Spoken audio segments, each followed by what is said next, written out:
بسم الله الرحمن الرحيم. الحمد لله كفى وسلام على عباده الذين اصطفى. أما بعد، أعوذ بالله من الشيطان الرجيم. بسم الله الرحمن الرحيم. إن الله يأمر أن تؤدوا الأمانات إلى أهلها. قال النبي صلى الله عليه وسلم: من استطاع أن يموت بالمدينة فليمت بها فإني أشفع لمن يموت بها، أو كما قال النبي صلی اللہ علیہ وسلم. قابل احترام دینی بھائیوں اور عزیزو، اسلامی سال کے 12ویں ماہ ذی الحجہ کی آج تیسری جمعہ ہے. حجاج کرام کے قافلے دیار حرم سے اپنے اپنے وطن کو واپس لوٹ رہے ہیں، اور امسال جو حج ہوا ہے اور سالوں کے مقابلے کے اندر تھوڑا اہمیت کا حامل بھی رہا ہے کہ بہت سارے لوگوں کی اس مرتبہ وہاں پر موتیں واقع ہوئی ہیں، اور ویسے جس کی موت وہاں پر واقع ہوتی ہے حج کے دوران، اس کے لیے بڑی سعادت مندی کی بات ہوتی ہے. حج کے دوران احرام کی حالت میں اگر کسی کا انتقال ہو جاتا ہے تو قیامت کے دن تلبیہ پڑھتا ہوا اٹھے گا: لبیک اللہم لبیک لا شریک لک لبیک ان الحمد والنعمت لک والملک لا شریک لک. یہ تلبیہ حج کا اس کی زبان پر ہوگا، اور سب سے بڑی بات یہ ہے کہ وہ گناہوں سے پاک و صاف ہو کر اٹھے گا،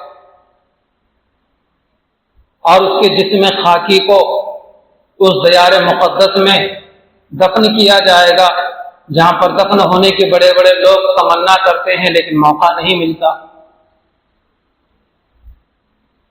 اس لیے کہ 2 قبرستان وہاں پر بہت عظیم بڑے بابرکت قبرستان ہیں. ایک ہے جنت المعلی اور دوسرے ہے جنت البقیع. جنت المعلی یہ مکہ مکرمہ کا قبرستان ہے، اور جنت البقیع مدینہ منورہ کا قبرستان ہے. پیغمبر اسلام صلی اللہ علیہ وسلم فرماتے ہیں کہ من استطاع ان یموت بها، جو تم میں سے طاقت رکھتا ہے وہاں پر مرنے کی تو اسے چاہیے کہ وہاں مرے. فإنی اشفع، کہ میں اس کے لیے قیامت کی سفارش کروں گا. وہاں مکہ و مدینے کے اندر مرنے والوں کے تعلق سے جنت المعلی اور خاص طور پر جنت البقیع میں دفن ہونے والوں کے تعلق سے یہ پیغمبر اسلام علیہ السلام کی پیشن گوئی ہے کہ آپ فرماتے ہیں کہ میں ان کے لیے قیامت کی سفارش کروں گا. کتنی بڑی سعادت کی بات ہے. محترم بزرگوں اور دوستوں، مسجد نمرہ عرفات کے میدان کے اندر واقع ہے. سعودی عرب کی 3 مسجدیں سب سے بڑی مسجدیں کہلاتی ہیں. ایک مسجد حرام، اور دوسرے مسجد نبوی، اور تیسرے مسجد نمرہ. مسجد نبوی تو معلوم ہے ہم سب کو کہ مدینہ منورہ کے اندر ہے، اور مسجد حرام مکہ مکرمہ کے اندر واقع ہے جو کعبۃ اللہ کے اطراف 3 منزلہ بنی ہوئی ہے، جس میں ایک نماز کے پڑھنے پر اللہ تبارک و تعالی 1,00,000 نماز پڑھنے کا اجر و ثواب عطا فرماتے ہیں. اور مدینہ منورہ کی جو مسجد ہے، حضور کی مسجد، جس کو مسجد نبوی کہا جاتا ہے، وہاں ایک نماز پڑھنے پر 50,000 نمازوں کے پڑھنے کا ثواب ملتا ہے. اور تیسری بڑی مسجد ہے مسجد نمرہ. یہ مسجد سال میں صرف ایک ہی مرتبہ کھلتی ہے. سال میں صرف ایک ہی مرتبہ کھلتی ہے، 11 مہینے 29 صرف ایک دن کھلتی ہے، 9 ذی الحجہ کو عرفے کے دن، کیونکہ اس مسجد کے ممبر و محراب سے حج کا خطبہ دیا جاتا ہے۔ اگرچہ کہ اس مسجد میں صرف 50,000 لوگ نماز پڑھ سکتے ہیں، بہت بڑی مسجد ہے، کوئی چوتھی مسجد عرب میں اتنی بڑی مسجد نہیں ہے، اتنی بڑی مسجد ہے، وہ 50,000 معمولی بات ہے، اتنے لوگ بیک وقت اس میں نماز پڑھ سکتے ہیں، لیکن لاکھوں کا مجمع ہوتا ہے، وہ سارا کا سارا مجمع عرفات کے میدان میں مسجد کے بائیں دائیں اور پیچھے پھیلا ہوا ہوتا ہے، بہت سے لوگوں تک حج کا خطبہ وہاں پہنچ جاتا ہے، اور جو مسجد میں موجود ہوتے ہیں وہ تو براہ راست خطبہ سنتے ہیں۔ وہ اس مرتبہ 1445 ہجری مطابق 2024 کا جو حج کا خطبہ ہے، بڑا اہم خطبہ دیا گیا ہے، تقریباً 70 چیزوں پر مشتمل وہ خطبہ ہے، بہت لمبا چوڑا خطبہ ہے، اور غیر معمولی طور پر اس مرتبہ 2024 کے اندر حج کا خطبہ دنیا بھر کی 20 زبانوں میں نشر کیا گیا، بیک ڈائریکٹ فارم لائیو 20 زبانوں کے اندر اس کو نشر کیا گیا۔ ان 20 زبانوں میں ایک زبان اردو بھی تھی، لیکن اس مرتبہ بھی وہ سننے کا موقع ملا ہے۔ اس کی کچھ باتیں میں آپ کو سنائے دیتا ہوں، کیونکہ حج کا جو خطبہ ہوتا ہے، اور آج سے 1450 سال پہلے ہمارے نبی صلی اللہ علیہ وسلم جو حج کو تشریف لے گئے تھے، اور اس وقت جو آپ نے خطبہ دیا تھا، وہ خطبہ بھی پوری دنیا کے مسلمانوں کے لیے تھا، پورے عالم انسانیت کے لیے تھا وہ خطبہ، اور ہر سال بھی جو خطبہ وہاں پر دیا جاتا ہے پورے دنیا بھر کے مسلمانوں کے لیے اہم سنگ میل، اہم ہدایات اور نصیحتوں پر مشتمل ہوتا ہے۔ اردو کے اندر بھی آج پرنٹ مل جاتا ہے، وہ اگر آپ چاہیں تو میں بھی دے سکتا ہوں، 70 چیزوں پر 70 باتوں پر مشتمل وہ اس مرتبہ حج کا خطبہ ہے، بڑا جامع ترین خطبہ ہے، جو اس مرتبہ مسجد نمرہ سے 9 ذی الحجہ کو جو خطبہ دیا گیا، الشیخ ماہر الماقلی نے خطبہ حج ادا فرمایا۔ سب سے بنیادی چیز یہ بیان فرمائی گئی کہ لوگوں، توحید کو اختیار کرو، توحید تمہارے ہاتھ سے چھوٹنے نہ پائے۔ اللہ اپنے ذات میں تنہے ثنا ہے، جس کا کوئی شریک نہیں، وہ وحدہ لا شریک لہ۔ جب ہم نے توحید کو اختیار کر لیا تو ہمیں چاہیے کہ اسی ایک رب العالمین کی ہم بندگی بھی کرنے والے بنیں، اسی ایک رب کے سامنے ہم جھکنے والے بنیں، اسی ایک رب کی اطاعت کرنے والے ہم بنیں۔ اور دوسرے نمبر پر کہا گیا کہ لوگوں، تم سب کے پیغمبر اور آخری پیغمبر حضرت محمد مصطفیٰ صلی اللہ علیہ وسلم ہیں، ان کی اطاعت و فرمانبرداری کو اختیار کر لو۔ اور تیسرے نمبر پر یہ نصیحت کی گئی کہ لوگوں، تم تقوی و طہارت کی زندگی گزارو، خوف خدا اپنے دل کے اندر پیدا کرو، اللہ کا ڈر اپنے دل میں رکھتے ہوئے زندگی گزارو۔ جو آدمی ان 3 چیزوں کو اختیار کرتا ہے، اللہ کی بندگی کرتا ہے، پیغمبر اسلام علیہ السلام کی فرمانبرداری کرتا ہے، اور تقوی خوف خدا اپنے دل میں رکھتے ہوئے زندگی گزارتا ہے، تو پھر وہ بڑا پرامن طریقے سے زندگی گزارتا ہے۔ پھر کوئی چیز اسے نہ دنیا میں نقصان پہنچا سکتی ہے، نہ آخرت میں کوئی چیز اس کو تکلیف دے سکتی ہے۔ محترم بزرگوں، دوستوں، عالم اسلام کے سارے مسلمان، بالخصوص ہم میں سب اس میں شامل ہیں کہ تینوں چیزیں ہماری کمزور ہیں۔ جیسے اللہ کی بندگی کرنا چاہیے، ہم ویسے اللہ کی بندگی نہیں کرتے، حالانکہ ہمارے زندگی کا مقصد ہی اللہ کی بندگی ہے، ہمارے پیدائش کا مقصد اللہ کی یاد، اور ہمارے پیدائش کا مقصد اللہ کی بندگی ہے۔ اور پیغمبر اسلام علیہ السلام کے جیسے اطاعت کرنا چاہیے، جیسے فرمانبرداری کرنا چاہیے، جیسے آپ علیہ السلام کے تعلیمات و سنتوں پر ہمیں عمل کرنا چاہیے، بڑے ہم اس میں کوتاہ واقع ہوئے۔ دوسروں کو کہنا بہت آسان ہے، لیکن ہر آدمی اپنے دامن میں جھانک کر دیکھ لے کہ یہ دو چیزیں کہاں تک میری ضرورت ہے، کہ میں صحیح معنی کر جیسے اللہ کی عبادت بندگی کرنا چاہیے میں کر رہا ہوں یا نہیں کر رہا ہوں، کتنی مجھ سے اس میں پابندی ہوتی ہے۔ دوسرے یہ ہے کہ پیغمبر علیہ السلام کے سنتوں کی، آپ کے تعلیمات کی پیروی اور فرما برداری مجھ سے کہاں تک ہوتی ہے، کہاں مجھ سے چھوٹ جاتی ہے اور کہاں مجھ سے اس پر عمل ہوتا ہے۔ اور تیسری چیز تقوی، خوف خدا، اس میں بھی ہم بہت کمزور واقع ہوئے ہیں۔ جس کے دل میں خوف خدا ہو اور تقوی ہو وہ کوئی گناہ کا کام کر ہی نہیں سکتا اور کوئی نیکی کا موقع ہاتھ سے جانے دے ہی نہیں سکتا۔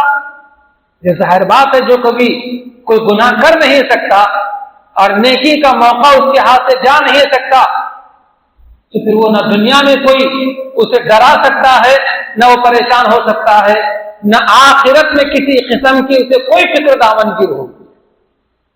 اللہ تعالی ہمیں ان تین چیزوں کو اپنی زندگی میں اپنانے کی توفیق عطا فرمائے۔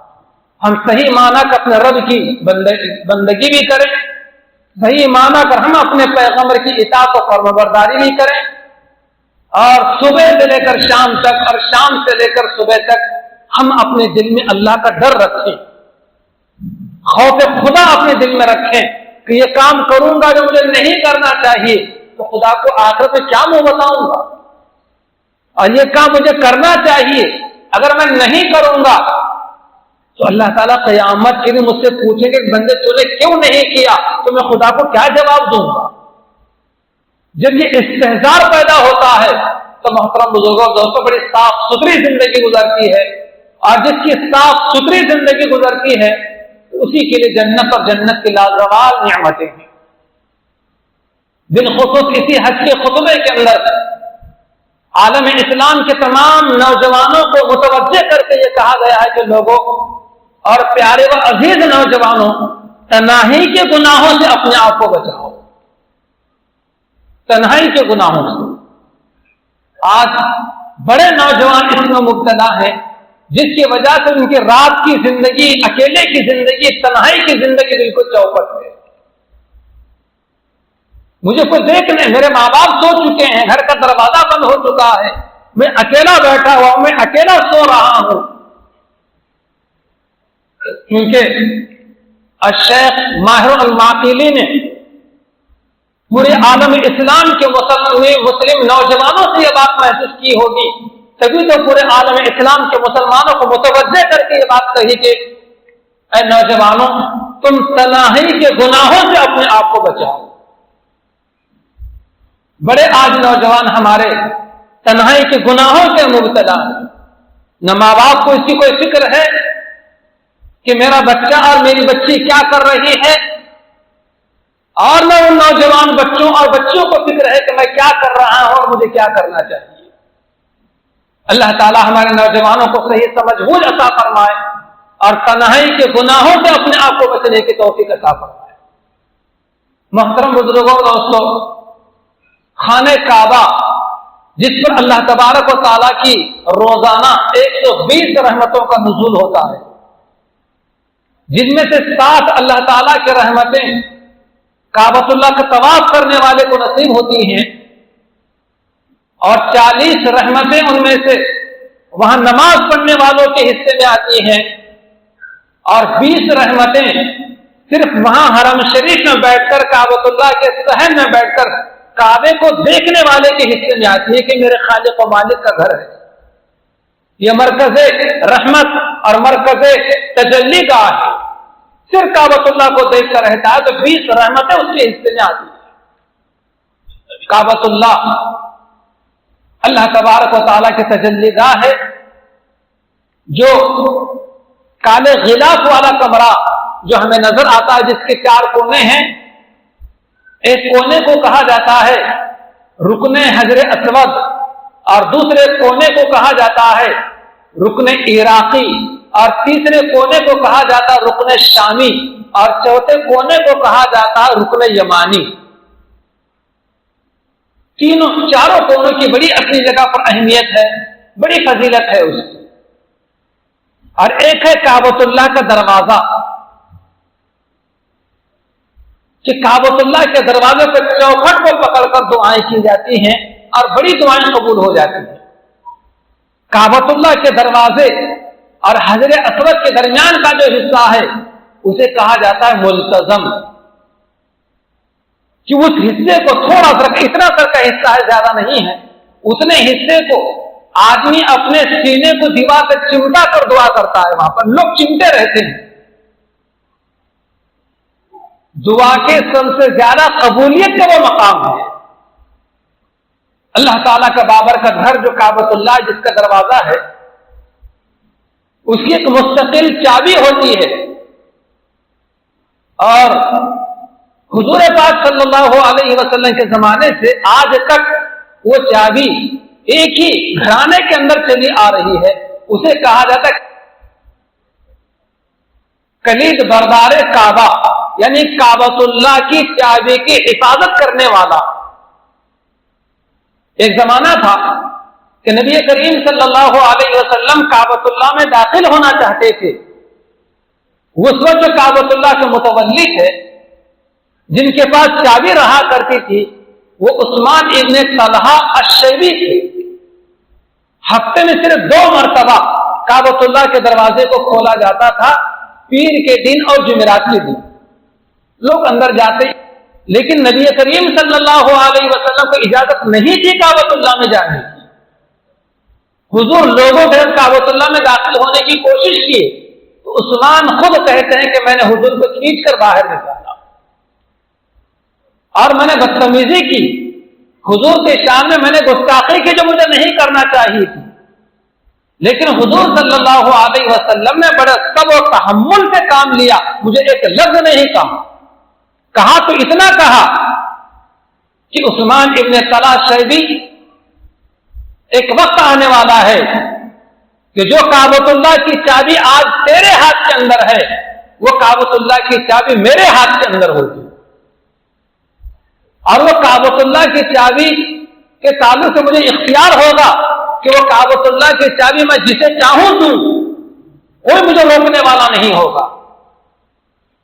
تو اس وقت کلید بردار کعبہ عثمان ابن طلحہ شیبی نے کہا تھا وہ دن تو قریش کے لیے بڑی ذلت کا اور بڑے افسوس کا دن ہوگا کہ سارے قریش اور مکہ کے لوگ اس دن ذلیل و خوار ہوں گے کہ کعبۃ اللہ کی چابی ہمارے ہاتھ سے نکل جائے گی اور تمہارے ہاتھ میں آ جائے گی.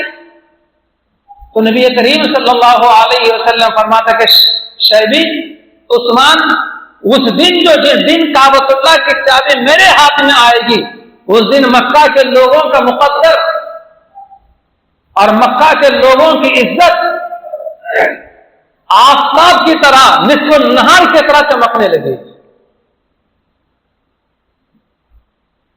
بہرحال یہ بات ہوئی, آئی گئی اور ختم ہو گئی, یہاں تک کہ نبی کریم صلی اللہ علیہ وسلم ہجرت کر کے مدینہ منورہ چلے گئے. سارے مسلمان, سارے صحابہ بھی ہجرت کر کے مدینہ منورہ چلے گئے. پھر متعدد مرتبہ دشمنان اسلام سے, قریش مکہ سے, دیگر اور لوگوں سے غزوات ہوتے رہے, جس کی وجہ سے نبی کریم صلی اللہ علیہ وسلم کو اور مسلمانوں کو فتوحات پر فتوحات حاصل ہوتی گئی, کامیابیوں پر کامیابیاں نصیب ہوتی چلی گئی, اور پھر 8 سال کے مختصر عرصے میں نبی کریم صلی اللہ علیہ وسلم 10,000 صحابہ کے ساتھ مدینہ منورہ سے فاتحانہ حیثیت سے مکہ مکرمہ میں داخل ہو رہے ہیں. صرف 8 سال کے عرصے کے اندر فاتحانہ حیثیت سے.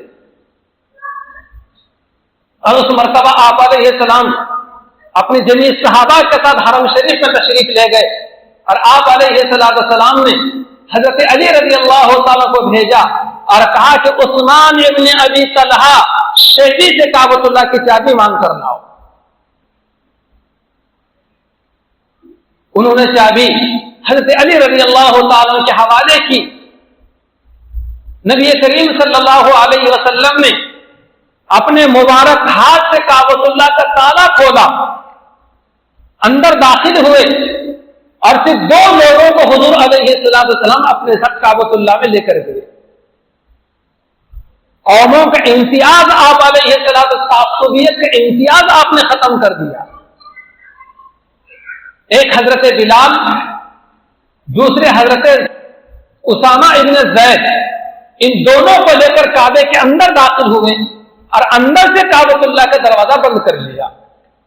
پھر آپ علیہ السلام نے زور زور سے کعبۃ اللہ کے اندر جو ہے تکبیر بلند کی, اللہ کی عبادت کی. اس کے بعد کعبۃ اللہ کے دروازے کو کھولا اور کھولنے کے بعد دیگر اور صحابہ پھر کعبۃ اللہ میں داخل ہوتے گئے, عبادت کرتے گئے, باہر نکلتے گئے. پھر سب کے سامنے عثمان ابن ابی طلحہ شیبی, جس کے پاس کعبۃ اللہ کی چابی تھی, ان کو بلایا اور بلانے کے بعد کہا کہ عثمان ابن طلحہ شیبی, یہ کعبۃ اللہ کی چابی ہے, یہ لو. کیا تمہیں وعدہ یاد آ رہا ہے؟ میں نے پیشن گوئی کی تھی کہ ایک زمانہ آئے گا, ایک وقت آئے گا کہ کعبۃ اللہ کی چابی میرے ہاتھ میں ہوگی اور مجھے اختیار ہوگا کہ کعبۃ اللہ کی چابی میں جسے چاہے دے دوں. عثمان ابن طلحہ شیبی نے کہا کہ ہاں مجھے یاد پڑ رہا ہے, آپ نے کہا تھا ہجرت سے پہلے یہ بات کہی تھی, جب میں نے آپ کے ساتھ میں گستاخی اور بے ادبی کی تھی, اس وقت کہا تھا یہ چابی لو, تمہارے پاس رہے گی اور قیامت تک تمہارے ہی نسلوں میں یہ چابی رہے گی. کوئی تم سے چابی کو کعبۃ اللہ کے چھین نہیں سکتا, اور جو تم سے کعبۃ اللہ کی چابی چھینے گا وہ ظالم ہوگا. عثمان ابن ابی طلحہ شیبی کے ہاتھ تھرا رہے تھے. کعبۃ اللہ کی چابی لیتے ہوئے اللہ کے نبی صلی اللہ علیہ وسلم کا کلمہ پڑھ کر اسی حرم شریف میں مسلمان ہو گئے. اب تک مسلمان نہیں ہوئے تھے. حضور کے مبارک ہاتھوں سے چابی لے رہے ہیں, اندر سے خوشی بھی ہو رہی ہے کہ میری چابی میرے حوالے ہو گئی, اور ساتھ ہی ساتھ یہ بات مجھے خوشخبری کے طور پر سنا دی گئی کہ قیامت تک یہ چابی تمہارے ہی گھرانے میں چلے گی. ایک بات دی گئی. اور پھر نبی کریم صلی اللہ علیہ وسلم پھر مدینہ منورہ تمام صحابہ کو لے کر واپس چلے گئے. وہ کعبۃ اللہ کی چابی آج تک اسی خاندان سے چلی آ رہی ہے, لیکن اس مرتبہ بڑا عظیم عہدہ ہوتا ہے. وہ کعبۃ اللہ کی چابی جس کے پاس ہوتی ہے, کلید بردار کعبہ جسے کہا جاتا ہے, پاگل بھی اسے کہا جاتا ہے, اس کے ذمے ایک ہوتا ہے کہ کعبۃ اللہ کو کھولنا, کعبۃ اللہ کے دروازوں کو کھولنا, بند کرنا, اس کی صاف صفائی کرنا اندر سے باہر سے, اور کعبۃ اللہ کے غلاف کو تبدیل کرنا, یہ سب ان کے ذمے کام ہوتا ہے. سال میں 2 مرتبہ کعبۃ اللہ کو غسل دلایا جاتا ہے, 1 شعبان کو اور 15 محرم الحرام کو. 2 مرتبہ کعبۃ اللہ کو غسل دیا جاتا ہے سال میں, اور سال میں 1 مرتبہ کعبۃ اللہ کا غلاف تبدیل کیا جاتا ہے. وہ ماہ ذی الحجہ کی 9 تاریخ کو عرفے کے دن کعبۃ اللہ کا غلاف تبدیل کیا جاتا ہے. یہ سارے کام اسی کے ذمے ہوتے ہیں جس کو کلید بردار کعبہ کہا جاتا ہے, جس کے بعد کعبۃ اللہ کی چابی ہوتی ہے. جب کعبے کی چابی نبی کریم صلی اللہ علیہ وسلم عثمان کے حوالے کر رہے تھے, تو اسی وقت حضور صلی اللہ علیہ وسلم کے چچا حضرت عباس رضی اللہ عنہ حاضر ہوتے ہیں اور کہتے ہیں کہ نبی محمد صلی اللہ علیہ وسلم کہ میرے ذمے زائرین اور حج و عمرے کو آنے والوں کو پانی پلانے کی خدمت میرے ذمے ہیں. یہ خدمت بھی کعبۃ اللہ کی چابی کے میرے حوالے کر دی جائے تو میرے لیے بڑی سعادت مندی کی بات ہوگی. یعنی حضور کے چچا نے اپنے بھتیجے پیغمبر علیہ السلام سے کعبۃ اللہ کی چابی مانگی باضابطہ, تو حضور پاک علیہ السلام نے یہ کہتے ہوئے انکار فرما دیا کہ میں تمہیں چابی نہیں دے سکتا. آج کا دن زحمت کا دن, بدلے اور انتقام کا دن نہیں ہے. بلکہ آج کا دن ابر کرم اور مہربانی کے برسنے کا دن ہے۔ اس لیے آپ علیہ السلام نے اپنے دشمنوں کے تعلق سے فرمایا کہ جو کہیں چھپا ہوا ہو تو آج میرے سب کے لیے معافی کا عام اعلان ہے۔